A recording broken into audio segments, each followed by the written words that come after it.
조갑제TV 시청자 여러분 안녕하십니까. 2020년 5월 2일입니다. 오늘은 상당히 길었던 날입니다. 왜 길었느냐, 방송할 일이 많고 더구나 김정은이가 나타났습니다. 그래하여 사망설 또는 중태설을 주장하던 언론, 이른바 전문가들, 그리고 일부 탈북자들, 상당수 유튜브가 머쓱하게 되었습니다. 결과적으로 김정은에게 놀아났습니다. 김정은이 선전선동의 승리자가 되었습니다. 왜냐하면은 이번 이 해프닝이 북한 노동당 정권으로서는 북한 주민들에게 체제 강화를 위한 선전을 하는데 절호의 기회를 제공하고 말았습니다. 김정은이가 이렇게 앞으로 노동당 간부들을 통해서 주민들에게 이야기할 겁니다. 우리 수령님에 대해서 세계가 얼마나 관심이 깊으냐. 그러면서 우리 이렇게 근재한 수령님을 죽었다는 일, 중태설이라고 하는 것도 너무나 위대한 수령님이기 때문에 흠집을 내려고 하는 것이다. 근데 그 흠집을 내려고 하다가 결국 세계의 웃음거리가 되었다. 통쾌하게. 그러니까 앞으로는 절대로 외부로부터 들어오는 비방 중상을 믿지 마라. 세계가 우러러보는 태양이시다. 뭐 이렇게 이야기하는 거 아닙니까? 그러니까 이용된 겁니다. 북한 노동당 정권에 이용된 겁니다. 김정은이가 죽었으면 좋겠다는 마음이 마가 끼게 돼가지고 있는 그대로 보지 못하고 자기 희망사항대로 확정 편향적으로 보다가 결국은 김정은 체제 강화의 도우미 역할을 하게 되었다. 이 좀 심한 이야기 같이 들릴지도 모르겠는데 사안이 그렇습니다. 또 그렇게 여러 전문가들이 경고를 하기도 했는데 특히 두 분을 제가 몇 번 소개를 해드렸습니다. 이명박 정부 때 청와대의 외교안보 수석을 지내신 천영우 수석은 육자회담 대표를 하기도 했고 외교부 차관을 한 베테랑 외교관이고 요사이도 천영우 TV를 통해서 아주 내용 있는 설파를 하시는데 이분이 줄곧 김정은의 건강 이상설에 대해서는 정보기관도 모른다고 봐야 된다. 그 알만한 사람은 몇십 명밖에 안 되는데 어떻게 수술 받았다든지 중태설이라는 말이 나올 수가 있느냐.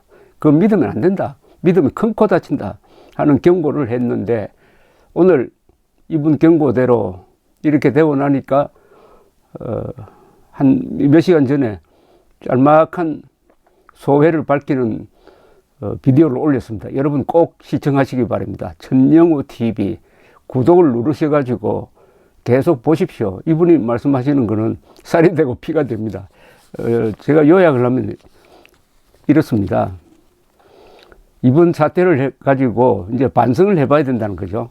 뭐냐 하면은 그동안에 한국의 이른바 전문가들, 일부 유튜버들, 또 이른바 몇 사람의 탈북자들이 김정은이 죽었다, 중태에 빠졌다 등을 이야기한 것은 이것은 정보 차원의 이야기를 한 게 아니다. 말하자면 신통력 수준의 이야기를 한 거다. 점쟁이나 할 이야기를 과감하게 자기의 희망을 섞어서 이야기를 하다가 이번에 헛발질을 하고 말았다. 그러니까 내공이 어느 정도인지 다 스스로 폭로하고 말았다. 귀신과 경쟁을 했다. 이것은 기자나 전문가가 할 일이 아니었다. 이런 이야기를 하면서 새삼 북한 정보 수집이 얼마나 어려우냐. 북한 정보 수집은 북한이 외부와 전화를 할 때 그것을 감청 또는 해킹할 때만 수집할 수 있는 것이지 건강정보를, 더구나 김정은의 건강정보를 외부의 정보기관이 수집한다는 것은 거의 불가능하다는 것을 인정해야 된다. 세계 어느 정보기관도 알 수가 없다. 자꾸 중국이 많이 알 것 같다고 하는데 중국도 마찬가지라고 우리 천영우 수석은 이야기를 합니다. 중국 대외연락부가 뭐 로이터 통신이라든지 이런 기자들에게 만약 정보를 흘렸다면은 그것은 올바른 정보가 아니라 그 정보를 흘릴 배경에는 반드시 중국의 의도가 있다. 그것을 그냥 덥석 물어가지고 보도하면 그것은 중국이 의도하는 바대로 간다. 중국도 북한 사정에 대해서 모르기는 마찬가지다. 더구나 북한에 중국과 내통하는 친중파가 있다는 것도 환상이다. 그런 친중파가 북한 내부에서 생존할 수가 없다. 이런 이야기합니다. 또 북한 정보를 좀 안다고 기자들에게 알렸다가는 잘못하면은 아무리 중국 간부라도 북한이 항의를 해가지고 잘못하면은 사형될 수도 있다는 겁니다. 사형 집행될 수도 있다. 옛날에 여기 한국 주재에 중국 대사를 했던 한 분이 북한과 김정일 관련 정보를 외부로 흘렸다가 혼이 난 적이 있습니다. 그러니까 중국 장단에 놀아나서는 안 된다. 이런 지적을 하셨네요. 근데 이번에 이런 생각이, 이런 집단 오보는 왜 생겼느냐? 보고 싶은 것만 보고, 한번 믿고 싶은 것만 믿는 희망적 사고 플러스 확정 판단. 너의 습관이 객관적이어야 할 정보 판단에 개입이 되면 반드시 이런 사고가 난다는 겁니다. 정보는 절대 주관적 관점에서 보면 안 된다는 거죠. 예컨대 86년에 김일성 사망설이 국방부 장관을 움직여가지고 국방장관이 김일성이 죽었다고 했습니다. 근데 그 당시에 안기부는 김일성이 죽지 않았다고 했는데 결국 안기부 말이 맞았습니다. 그때 왜 그런 일이 일어났느냐? 루머가 막 떠도는데, 일본에서 시작한 루머가 떠도는데, 김일성이 죽었다는 루머가 떠도는데 마침 판문점 근방에 북한의 인공기가 바람이 안 불어가지고 축 쳐져 있는 걸 보고, 아, 저건 조기다. 그리고 통상적인 음악이 나오는데 이건 좀 그날따라 좀 슬프다. 저건 장송곡이다. 이래가지고 김일성이 죽었다는 판단을 해가지고 아주 유명한 오보가 난 적이 있습니다. 86년 오보.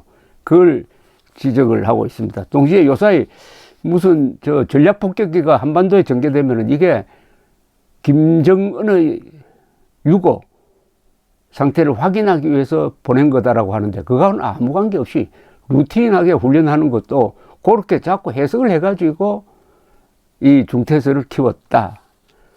그렇게 하면 헛것이 보인다. 그 다음에 또 왜 이런 오보가 많이 일어나느냐. 천영우 씨의 분석은 북한에 관한 아무리 오보를 해도 책임질 일이 없다. 오보의 자유가 보장되어 있다. 그러니까 마구잡이로 김정은이가 죽었다는 이야기까지 강하게 할 정도로 이게 견제가 되지 않고 있다. 이런 이야기를 했습니다. 그러니까 북한에 대해서는 모르는 거는 모른다고 해야 된다. 모른다는 것을 인정을 해야 된다. 모른다고 해야 된다. 이렇게 이야기를 했습니다. 자, 그런데 어쨌든 세계 언론이 또 상당수 전문가들이 북한에 당했습니다. 북한에 당했어요. 다행히 우리 정부는 초지일관 특이 동향 없다.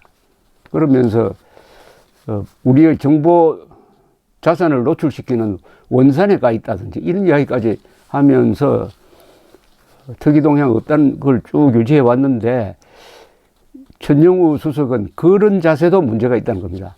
특이 동향이 없다고 해서 김정은이가 죽지 않았다고도 볼 수 없는 사태가 일어날지도 모른다는 겁니다. 그러니까 특이 동향 없다고 해서 김정은이가 죽지 않았다고 했다가 실제 죽은 걸로 밝혀질 수도 있다는 겁니다. 그러니까 특이 동향이 있다 없다로 판단할 게 아니고, 모르는 거는 모른다고 해야 옳다. 이런 이야기였습니다.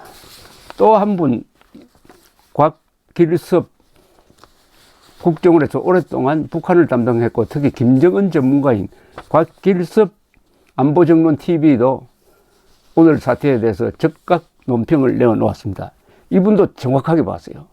천영우, 곽길섭 두 분이, 곽길섭 씨는 보다 실무적으로 분석을 했습니다. 그래서 이런 분석을 내어놓았습니다. 곽길섭 TV도 꼭 정기 구독해 주시기 바랍니다. 저는 매일 들어가서 봅니다. 이분은 5분짜리 짤막짤막하게 아주 요약해서 잘 이야기를 합니다. 이분이 그러면은 5월 분석하는 5월 1일 왜 나왔느냐? 왜 나왔느냐? 첫째는 20일 이상 자맹하면은 이게 부작용이 생긴다. 너무 길었다. 그리고 노동절 5월 1일 노동절이라는 상징성 있는 날을 놓칠 수가 없었다는 겁니다. 그리고 나오는 장소를 순천 인비료 공장 준공식으로 잡은 게 의미가 있다는 겁니다. 농업 분야에 중점을 두는 상징 조작인데 요새 봄철 모내기 전투가 시작됐습니다. 그것과 연결되고 또 이 자맹할 동안에 몇 가지 나올 때 어떤 식으로 나올까를 하는 걸 고민을 했을 거라는 겁니다. ICBM 같은 걸 발사하면서 아주 지금 고생하고 있는 트럼프를 압박하면서 나올 거냐, 선도발 후에 평화 제스처를 쓸 거냐, 아니면은 경제적 주제로 건설 현장에 나타날 거냐, 아니면 중대 선언을 할 거냐, 이런 고민을 하다가 그 중간 선택으로서 경제와 관계 있는 이 공장 준공식에 나왔다 하는 것은 김정은이가 중간적 선택을 했다는 겁니다. 김정은이가 극단적인 과격한 선택만 하는 게 아니라 나름대로의 합리적 선택도 할 수 있는 사람이라는 걸 보여준다는 이야기입니다. 자, 경제 현장 지도인 셈인데 경제 활동에 중점을 두는 제스처를 취한 다음에 앞으로 어떻게 할 거냐. 앞으로는 대화 복귀라든지 이런 쪽의 유화 제스처를 쓰면서 또 한 번 전 세계의 이목을 흔들 가능성도 있다는 겁니다. 일단 이목을 집중시키는 데는 성공했으므로 이것을 동력으로 해가지고 이른바 비핵화 협상, 북한은 비핵화라고 해도 그건 절대로 북한의 비핵화가 아닙니다. 대한민국의 한미동맹 해체를 의미하는 비핵화, 그 비핵화 협상의 주도권을 행사할 국리도 하고 있을 것이다. 그러니까 대화 복귀 선언에 우리가 대비를 하고 있어야 한다. 하여튼 그 다음에 대륙 주민 선전전에 나설 거라는 겁니다. 이번에 이 해프닝을 통해서 김정은이가 국제사회에서 얼마나 위대한 인물로 평가되고 있고 외국 언론과 외국 정권의 이른바 공화국에 대한 비방은 다 엉터리다. 그래서 내부 결속에 나설 것이다. 천정우 수석이 했던 이야기와 똑같습니다. 그런 전망을 내어놓았습니다. 앞으로 이런 일이 또 반복될 겁니다. 반복되더라도 이번에 있었던 교훈을 하나씩 분석하면은 이제 전문가들의 돌출적 발언도 좀 줄어들고 우선 그렇게 하더라도 국민들이 덜 속아 넘어가는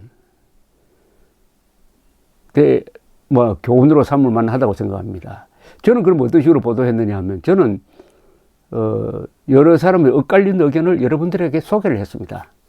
저의 견해는 그렇게 많이 포함시키지는 않았습니다. 그러니까 모르니까요.